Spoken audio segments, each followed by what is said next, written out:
What's up everyone, welcome back, and if you're new here, don't forget to hit the subscribe button and that little bell at the side so that you can get notifications every time we make a post, as we'll be posting a lot of informational stuff surrounding photography and business and stuff like that. My topic today is going to be 4 things to avoid as a portrait photographer on a photo shoot.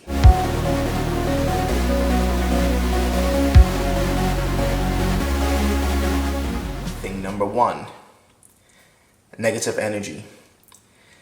So my thing is, do whatever you can to have positive energy on a photo shoot.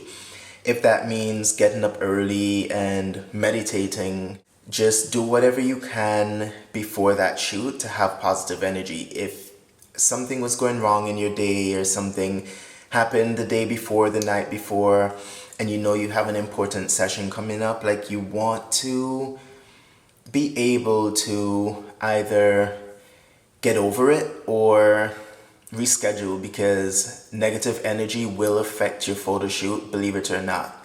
Point number 2, you want to avoid being unsure of what you're doing.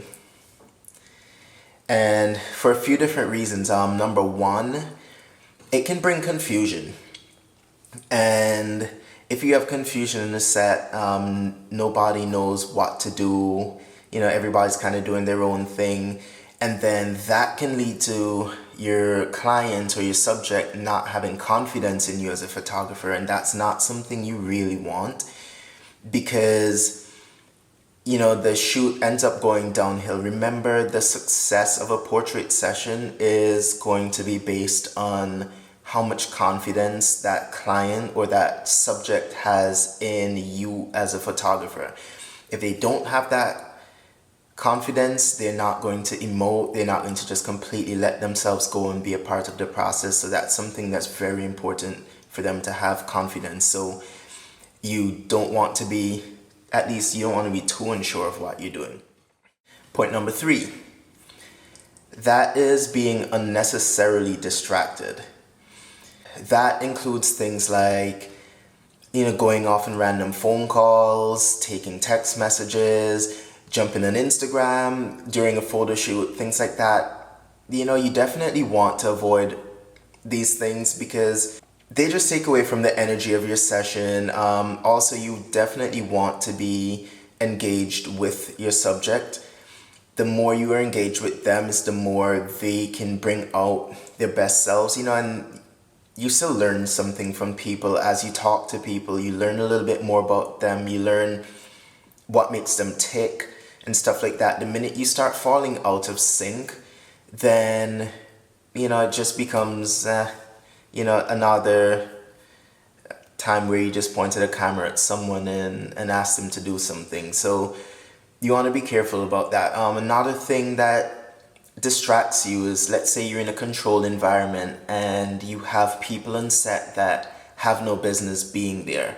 Like, let's say the jealous spouse or just a friend that just doesn't have anything better to do. They're not a part of the process. They don't have any interest in what you're doing or the process itself in general. They have no interest. They shouldn't be there.